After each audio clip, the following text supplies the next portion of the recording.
أنفسنا ومن سيئات أعمالنا من يهدي الله فلا مضل له ومن يضلل فلا هادي له وأشهد أن لا إله إلا الله وحده لا شريك له وأشهد أن محمدا عبده ورسوله يا أيها الذين آمنوا اتقوا الله حق تقاته ولا تموتن إلا وأنتم مسلمون يا أيها الناس اتقوا ربكم الذي خلقكم من نفس واحدة وخلق منها زوجها وبث منهما رجالا كثيرا ونساء واتقوا الله الذي تساءلون به والأرحام إن الله كان عليكم رقيبا يا أيها الذين آمنوا اتقوا الله وقولوا قولا سديدا يصلح لكم أعمالكم ويغفر لكم ذنوبكم ومن يطع الله ورسوله فقد فاز فوزا عظيما أما بعد فإن أصدق الكلام كلام الله تعالى وأحسن الهدي هدي محمد صلى الله عليه وآله وسلم وشر الأمور محدثاتها وكل محدثة بدعة وكل بدعة ضلالة وكل ضلالة في النار اللهم صل على محمد وعلى آل محمد كما صليت على إبراهيم وعلى آل إبراهيم في العالمين إنك حميد مجيد وبارك على محمد وعلى آل محمد كما باركت على إبراهيم وعلى آل إبراهيم في العالمين إنك حميد مجيد معاشر المسلمين والمسلمات إن الله سبحانه وتعالى لما أراد أن يتجلى لعباده المؤمنين وأن يتعرفوا عليه سبحانه وتعالى أنزل عليهم كتابه الذي بين أيدينا وهو القرآن وقال ربنا سبحانه وتعالى واصفا هذا القرآن بقوله إن هذا القرآن يهدي للتي هي أقوم ويبشر المؤمنين الذين يعملون الصالحات أن لهم أجرا كبيرا وأن الذين لا يؤمنون بالآخرة أعتدنا لهم عذابا أليما. Allah subhanahu wa ta'ala, quand il voulait que les gens découvrent leur Seigneur, pour faciliter cette découverte, il nous a révélé ce livre. وقال Allah subhanahu wa ta'ala à propos de ce livre que c'est un livre qui guide vers le meilleur chemin et la meilleure guidance. ثم il donne la bonne annonce à ceux qui croient en Allah et qui œuvrent dans le sentier d'Allah subhanahu wa ta'ala qu'ils ont comme récompense un paradis, une vie meilleure à l'au-delà. ثم ceux qui vont être égarés, éloignés de ce chemin, ils vont avoir un châtiment douloureux. وهذا هو la justice d'Allah subhanahu wa ta'ala. Après avoir montré les chemins, et la personne, il a le choix de choisir, d'aller où il veut, après, il assumera sa responsabilité devant Allah subhanahu wa ta'ala. فإذا هذا القرآن كما قال الله سبحانه وتعالى إن هذا القرآن هذا الاستعمال نتاع هذا بمعنى القرب أي هذا القرآن الذي بين أيديكم الذي تسمعونه يتلى الذي لا يخلو بيت من بيوتات المسلمين إلا وفيه مصحف أو مصاحف. Ce livre dont vous connaissez, parce que Allah subhanahu wa ta'ala dit ce livre, ou quand on dit ce livre, ça veut dire qu'on est en train de donner le sens de la proximité de ce livre et de l'accessibilité de ce livre pour nous. Ce n'est pas un livre qu'on doit aller chercher au ciel. Ce n'est pas un livre qu'on doit y aller chercher qui coûte 5 000 € pour avoir un livre. C'est pas un livre où on peut le trouver juste chez les plus riches d'entre nous. لا هذا القرآن الذي يعرفه الناس أجمعون. Tout le monde connaît, sait, il a déjà pris un livre dans ses mains qui s'appelle le Coran. هذا القرآن الذي بين يديك, que tu as entre les mains, que tu peux prendre quand tu veux, il est à côté toute la semaine, il est écrit sur des tableaux dans la maison. هذا القرآن, يعني là où tu vas, il y a quelque chose qui te rappelle de ce livre. هذا القرآن, إن هذا القرآن, شنو هو الدور القرآن؟ هل القرآن سيتحول؟ دابا القرآن غادي يولي واحد السيد وغادي يبقى يقول لك دير ما ديرش، إلا درتي هذا راه عندك كذا. واش القرآن يبقى يهضر؟ هل القرآن سيتحدث مع الناس؟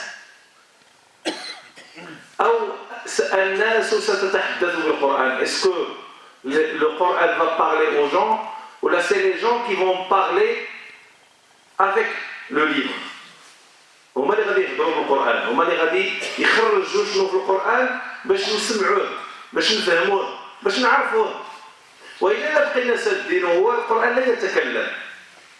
القرآن لا يتكلم إذا لم يتحدث الإنسان به ويتكلم. C'est lui qui va parler, qui va donner l'exhortation, qui va donner le rappel avec ce livre. فإذا هذا القرآن الذي نغفل عليه أجمعون, la majeure partie d'entre nous, ils sont inattentifs. Même les gens qui s'intéressent plus, ils veulent que leurs enfants apprennent le Coran, alors que eux, ils sont à côté.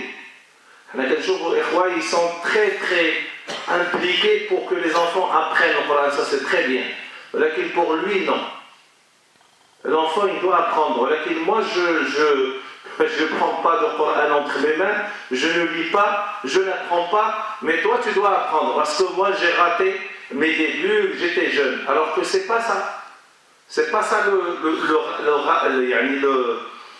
la relation avec le Coran, ce n'est pas ça. La relation avec le Coran, elle commence au moment où tu te réveilles. Au moment où ce voile se dévoile entre tes yeux et tu commences à voir la vérité et tu commences à voir qu'est-ce que c'est que la vie, qu'est-ce que c'est que le but de la création. لما الإنسان كيتحيد واحد الغشاوة كتكون على عينيه بقوة المعاصي وقوة الذنوب, كيجي واحد هذا ما كيبقاش يشوف كاع هو من الليل, كيشوفها من هنا لهنا. لذلك قال الله سبحانه وتعالى قال وجعلنا على قلوبهم أكنة أن يفقهوه وفي آذانهم وقرا. وقال الله سبحانه وتعالى وجعلنا من بين أيديهم سدا ومن خلفهم سدا فأغشيناهم فهم لا يبصرون. Alors on a énormément de barrages. وقال السد اللي هو البارage. ولكن c'est pas le barrage, c'est pas un barrage que tu vas construire. C'est des obstacles qui t'empêchent de voir qu'est-ce que c'est, qu'est-ce qu'il y a derrière. شنو كاين من اللور؟ شنو من البعد؟ واش بصح غتبقى انت في الدنيا؟ واش بصح غادي تبقى كتمتلك وغتبقى عايش؟ واش بصح هادشي ولا غادي تهز داك الفوال وتعرف بانه راه كون كان دامت اللي قبل منك ما توصلكش، وكان ديك الدار اللي انا ساكن فيها كون كان مولاها مات راه كاع ما ندخل لها انا، وهكذا لا بد واحد كيمشي واحد كيجيب. اذا الانسان هذا لو فوال que la personne met, et au moment où ce voile il veut se découvrir, on essaie de le tenir. Parfois حتى داك l'obstacle وداك الغشاء كيبغي يتحيد، كتجي موت، كيجي مصيبه، كيجي مرض، كيخصو يتحيد لانك كتشوف لا بغي فيه، كتشوف انه حقيقه الحياه هكا. لكن لا، خصني نبقى قابضو، خصني نبقى شادو، خصني ندير جميع الوسائل باش ما نسمعش شي حاجه فيها راه غادي نوقف قدام الله ونتلاقاه، وهذه هي الحقيقه. اذا هذا القران، ان هذا القران شنو هي الهدف من القران؟ نقراو على الموتى مزيان سيدي، ولكن لما كتقرا على الموت على الميت هو لا يهديه، لأن قال الله سبحانه وتعالى إن هذا القرآن يهدي. يعني ça veut dire que le discours on l'adresse, on parle avec celui dont on a يعني la possibilité qu'il se guide, qu'il reprenne le droit chemin, qu'il revienne vers Allah سبحانه وتعالى. لكن هذا الذي مات أن له كما قال الله سبحانه وتعالى في كتابه العزيز وأن لهم التناوش من مكان بعيد وقد كفروا به من قبل ويقذفون بالغيب من مكان بعيد.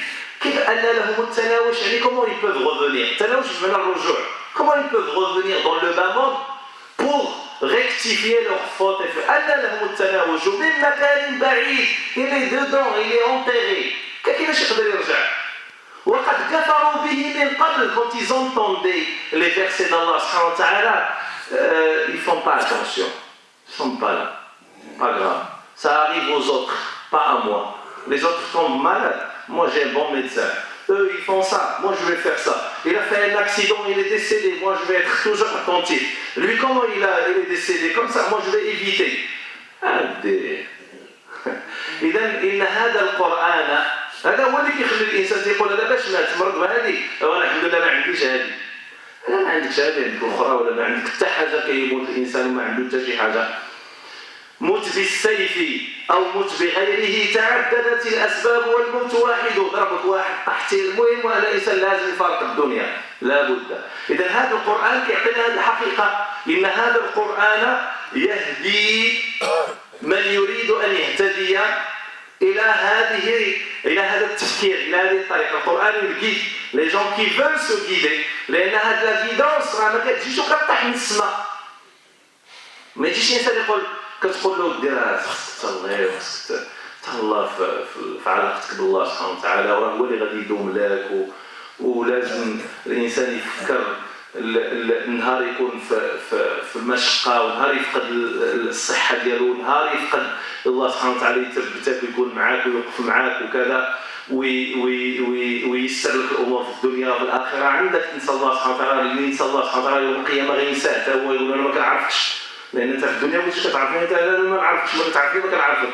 وقيل اليوم ننساهم كما نسوا لقاء يومهم هذا، حنا ما كنعرفوكش. فإذا لما كتقول الإنسان هذا الكلام ويقول لك شوف داير معنا ربي يهديني، زعما ربي يهديني يبعد مني بالعربية التعرض هي سامي بعد مني براك أنا تصدعني براسي، الله يهدينا داير معنا ربي يهدينا. فإذا هذه الهداية هذه ضرب من الاستهزاء. Ça on se moque de la personne en face اللي كيقول لنا ودي راسك كنضحكوا عليه المهم سير الله يعاون زمر انت وغيط رانا ما ندير فيك كاع اش تقول. فاذا هذا القران يهدي من اراد ان يهتدي بعد ان يشاء الله سبحانه وتعالى، لكن كل يشتغل ويستعمل الاسباب والوسائل للوصول الى الهدايه. من ضمن الحوايج اللي انا ماشي غير الموضوع ديالي، من ضمن الحوايج المهمين في الهدايه ان الانسان خصو يتوب الله سبحانه وتعالى. كومون اون بو سو غيدي سون سو ريبونتير. واحد في المعاصي وفي المصائب وتيقول لك ربي يهديني. كيفاش هذا؟ كومون tu peux coller ça quelqu'un qui est en train de transgresser les lois d'Allah subhanahu wa ta'ala في la perversité. Il te demande رب احنا كما كنقولوش راه il ne va jamais être guidé. لا تنقولوا هاد لا سيتوياسيون n'aide pas la personne à se guider، ما يمكنش، لأن الله سبحانه وتعالى قال يضل من يشاء. قال الله سبحانه وتعالى ويقولون لولا نزل عليه آية من ربه قل إن الله يضل من يشاء. Allah subhanahu wa ta'ala il regarde celui qui veut ويهدي إليه من أناب، il guide celui qui se repentit, qui revient vers lui. راه ما يمكنش واحد تيصحابو غادي يبقى جالس غادي يجي يهزو يقول له انت غتولي ولي من اولياء الله الصالحين. لا، كما واحد عمرو ما غادي يوصل يكون عنده بيت ولكن عنده كونت في البنكه هو ناعس ليل ونهار، لا يمكن. لابد يستعمل الاسباب، لابد يجري، لابد يحفر في الحجر. كذلك الهدايه ولله المثل الاعلى. يضل الله من يشاء ويهدي إليه من أناب. Celui qui revient, celui qui de l'intérieur vraiment il veut revenir. إذا هذا القرآن يهدي للتي هي أقوى. وهذه يهدي بمعنى أنها ماشي يهديك يعني في الصلاة ولا يهديك إلى الزكاة، يهدي في جميع أمور الحياة. شوف هذه الكلمة يهدي فيها واحد العموم énorme, une généralité énorme. يهديك إلى أي حاجة ستجد القرآن يهديك إلى أحسن الأحكام، إلى أحسن العيش، إلى أرغده. Tu vas trouver que le Coran va te montrer ماشي comment vivre la meilleure vie, la vie apaisante, la vie tranquille.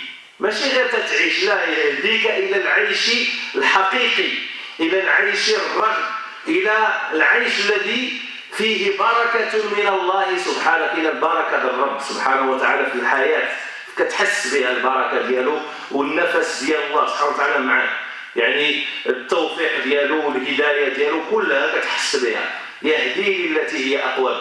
شوف أي حاجة بغيتي، ومن ضمن الحوايج اللي هدانا لهم القرآن، من ضمن الحوايج اللي هدانا لهم القرآن، وهذا هو الموضوع اللي بغيت نقول لكم، هو أن النبي صلى الله عليه وسلم لما نزل عليه هذا القرآن بقاو يقولوا له الناس ودي انت هذا القرآن هي اخترقتي، انت tu l'as inventé ce livre, tu l'as inventé. C'est pas une vérité ça. Ça tu as pris un peu des autres religions, tu as vu un peu les histoires des anciens, les mythes, ainsi de suite. Thomas, tu as fait un livre qui يعني où il y avait beaucoup de contradictions, mais sur l'ensemble est bien. لكن c'est pas une révélation. قالوا له ودي هذا القرآن ديالك جبتيه شوية من عند أهل الكتاب، شوية جبتيه من الأساطير الأولين، شوية جبتيه من عند الناس والحضارات القديمة، ولفقتي لنا كتاب وجبتيه لنا وقلت لنا هذا نزلوا عليه الله سبحانه وتعالى. فالقرآن قال لهم فوالا هذا سان ليفر دو غيدانس، وها الهداية، ها هي فوالا شنو هي الهداية التي هدى الله سبحانه وتعالى بالقرآن قلوبنا لها. Comme Allah subhanahu wa ta'ala, à travers ce livre, il a fortifié notre foi, et notre foi est devenue beaucoup plus solide que les autres croyances. أنا بزاف الناس عندهم اعتقادات، ولكن اعتقادات مهلهلة، elle n'est pas solide. Il y a des fois des croyances، ولكن elle n'est pas solide. Elle n'est pas solide. فشنو قال لهم القرآن؟ قال لهم عندكم دو شوز، هما مجموعة تاع الحوايج، لكن أنا نعطيكم هي دو زيكزامبل. لا بروميير قال لهم تقدمات الحياة أو تأخرات الحياة، طلعتوا للقمر ولا نزلتوا لسبع أراضين، وليتوا كتمشيو في السماء ولا كتمشيو على رجليكم، المهم تغيرت الوقت ما تغيراتش، تغير العلم زاد نقص، هذه الحقائق نعمرها تبدل. وهذا سي ان ديفي، يعني أن النبي صلى الله عليه وسلم تحدى الناس بأن يأتوا بأجوبة لهذه الأمور. Il a relevé les défis contre ces gens-là de donner une réponse à ça. La première, الروح، l'âme. ما عمرنا احنا سمعنا شي واحد عطانا une réponse sur l'âme. Qu'est-ce que c'est que l'âme؟ شنو هي الروح؟ ما كنفهموش الروح شنو هي. تقول لي هي النفس الإنسان، نقول لك أنا الإنسان لما ينام كينعس ما كيبقاش موجود، il est plus là، ولكن هو تيتنفس. ثم quand tu vas le réveiller يقول لك أنا maintenant j'étais dans tel endroit en train de parler, en train de courir, en train de manger, en train. Ce n'est pas normal. Le corps a sa place. Et c'est qui voyage dans les temps، كيمشي يشوف واحد الدومات هذه 100 عام كيتلاقى به يهضر معاه ويقول له ولدي وكذا وكيصحابو بصح ويفيفي هذه السيتوياسيون. إذا شنو هو الحقيقة تاع الروح؟ قال الله سبحانه وتعالى ne cherchez pas, vous allez jamais trouver une réponse. قولوا لي قلبوا vous pouvez chercher. Est-ce que quelqu'un peut vous donner une réponse sur l'âme؟ قال الله سبحانه القرآن يهدي للتي أقوم. C'est une réponse يعني définitive. ما كاينش، c'est une réponse définitive. ما كاينش حاجة أخرى. ويسألونك عن الروح Quand on interroge le prophète sallam, et quand le prophète sallam demande à son Seigneur, parce que le Nabi sallam ne peut rien dire sans révélation, sans autorisation. ماشي بحالنا حنا واحد كيجي وكيقول لا لا لا راه ما دير راه ما كاين مشكل خذ كريدي ما كاين مشكل كلشي كياخذ من اين لك هذا؟ انت فقيه انت شيخ انت عالم سول العالم ولا قال لك خذ ماشي تسول واحد هذاك تقول له تقول له فوالا واش يمكن لنا اختي وكاس خذ شكون اللي قال لك انت شكون عطاك لا ليجيتيميتي بور دوني ان افي جوريديك شكون اللي عطاها ما عندكش والله سبحانه وتعالى تقول واحل الله البيع وحرم الربا انت كتقول له سير خذ اذا انت وليتي في لو ميم نيفو كالله سبحانه وتعالى donc très bien tu commences à donner des avis juridiques c'est très bien فاذا شنو قال له قال النبي صلى الله عليه وسلم demandait à Allah subhanahu wa ta'ala qu'est-ce que c'est que l'âme alors qu'il était interrogé par les gens de l'île الناس تاع الكتاب سولوا النبي صلى الله عليه وسلم شنو هو الروح قال لهم تنسوا المولانا سبحانه وتعالى فلما سأل النبي صلى الله عليه وسلم ربنا سبحانه وتعالى أنزل قوله تعالى ويسألونك عن الروح ils t'interrogent au sujet de l'âme قل الروح من أمر ربي ça c'est une science exclusive pour Allah subhanahu wa ta'ala on ne sait pas ce que ça veut dire là إذا شنو دار الله سبحانه وتعالى il nous a guidés dans notre croyance à un équilibre intérieur pour ne pas commencer à demander et à chercher dans des sujets dont on n'a pas la capacité de savoir exactement.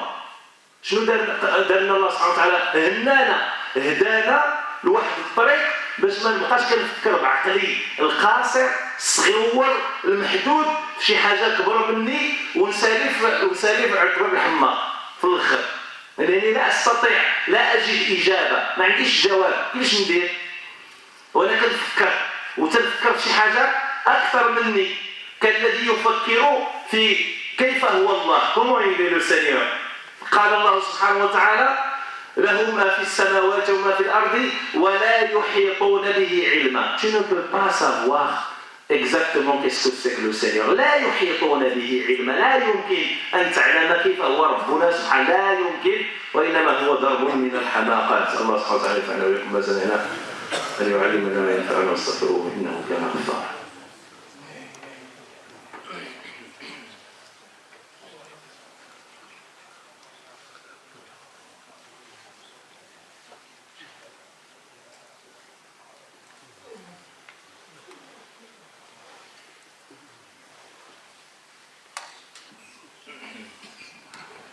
الحمد لله رب العالمين والصلاة والسلام على أشرف المرسلين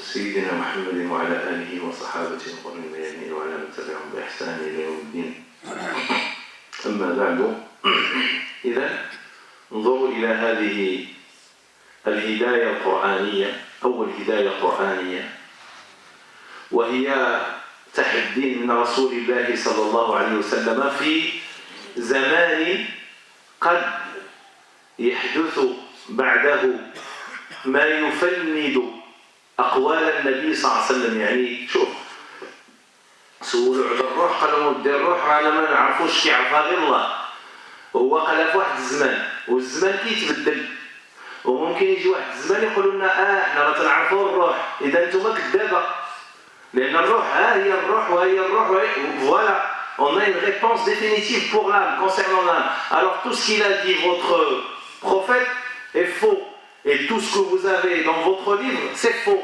alors qu'ils n'ont pas encore trouvé une chose fausse dans ce livre فهموا مزيان ما يجيش واحد يدير 14 خلينا نقول لهم الروح ايوا الروح صوروا نخليهم ما يمكنش يكون التليفون واحد يهضر مع الاخر صوروا دابا عندنا حنا في القران لانه ما يمكنش يهضر واحد ما يمكنش يهضر مع شي واحد في بلاصه اخرى وجا العلم من بعد 14 قرن ولا واحد كيلقاه في السماء وداك الشيء ويجي يقول لك القران هذا مسكين مولاه كان ما فاهمش il y avait pas la science maintenant on met ça de côté on a autre chose plus important dans la vie لكن لا القرآن ما يقولكش أنت طلعتي ولا ماشي ça concerne pas la religion ça concerne la science le progrès scientifique et c'est demandé par la religion au premier rang. بالعكس الإسلام والدين يدعو إلى العلم. Vas-y ما عندنا حتى شي مشكل. ولكن العلم الذي يحترم الإنسان الذي لا يهلكه لا يفسده. La science qui ne détruit pas la personne, l'être humain, qui ne rend pas les gens des ennemis, ils deviennent des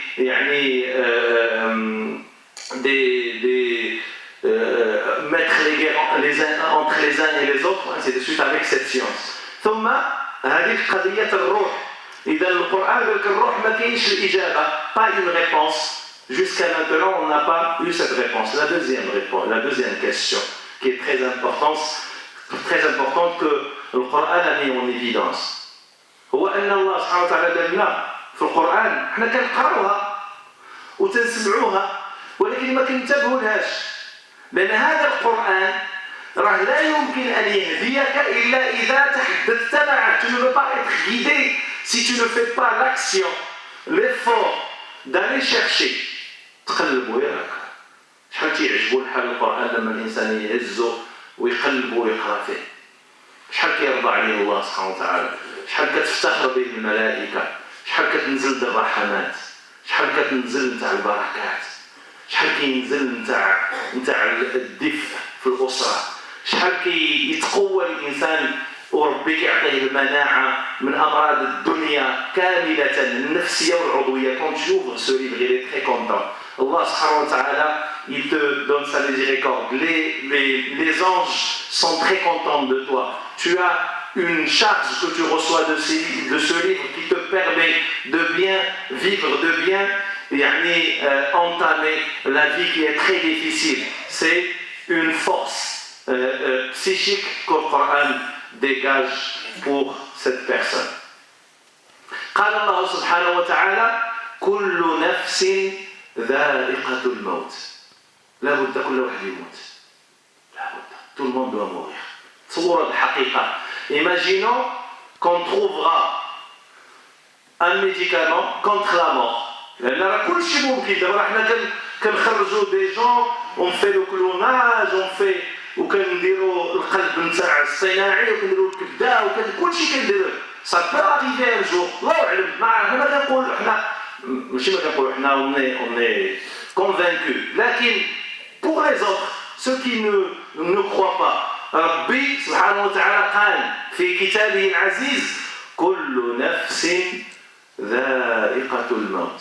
Jusqu'à maintenant, on voit et on entend que cette réalité, elle est toujours réelle. كنشوفوا بأن الحقيقة موجودة, كل شيء كيموت, كاين شي واحد منع, سواء كان فقير سواء كان غني, سواء كان عنده الدواء سواء ما كانش عنده الدواء, سواء كان عنده الطبيب سواء ما كانش عنده الطبيب, المهم كل شيء يموت. هذه الحقيقة. من الذي يستطيع أن يقولها؟ هذا la vérité. C'est qui peut la dire et c'est qui peut relever les défis avec cette information? Al-Qur'an, le livre saint. القرآن الذي يهدي للتي هي أقوم. Il guide vers le droit chemin, le bon chemin. إذا الإنسان عارف بأن هذه الروح, هذه l'âme qu'il a à l'intérieur, qu'Allah subhanahu wa ta'ala lui a donné comme faveur pour l'adorer. Et il sait qu'en fin de compte, il reviendra vers Allah subhanahu wa ta'ala, il finira sa vie dans ce bas monde, dans un trou, et après il a des comptes à rendre. La personne, est-ce qu'il ne doit pas revenir au livre pour savoir qu'est-ce qu'il doit faire entre le soufflement de l'âme dans son corps, le début de sa créature, jusqu'à la fin de la vie? Qu'est-ce qu'il doit faire? اش يدير هو منين تقدفات فيه الروح كما قال الله سبحانه وتعالى فلما سويته ونفخت فيه من روحي. يعني الانسان il a reçu de l'âme d'Allah subhanahu wa ta'ala اللي هي يعني الروح لا تنقطع, الجسد يموت لكن الروح تبقى إما في عذاب وإما في نعيم. فقال الله سبحانه وتعالى انظروا إلى هذا, فإذا سويته ونفخت فيه من روحي. Ça c'est le début de la vie, c'est le commencement. ثم كل نفس ذائقة الموت. Entre ces deux points, ces deux stations, il y a une vie. On ne sait pas combien. شوية كذا. لكن اللي كنعرفوا بأنها elle est très courte. اللي كنعرفوا حنا هو elle est très courte.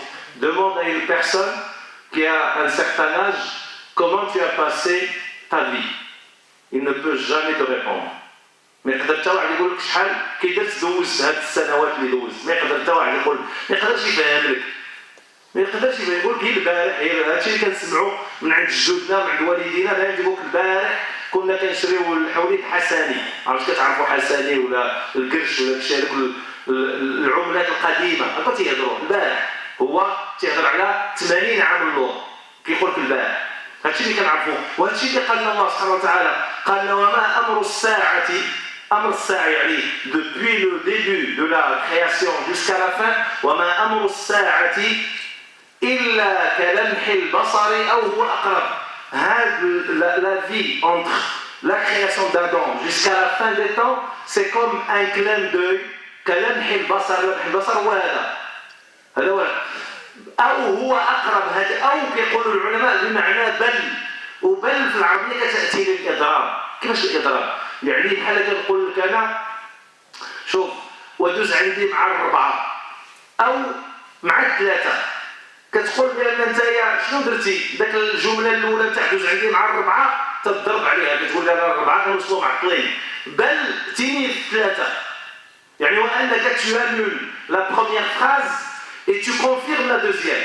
كنأتي بكلمه بل كنضربوا على الجمله الاولى اذا شنو بغى يقول لنا الله سبحانه وتعالى؟ ان لو clin d'œil c'est beaucoup.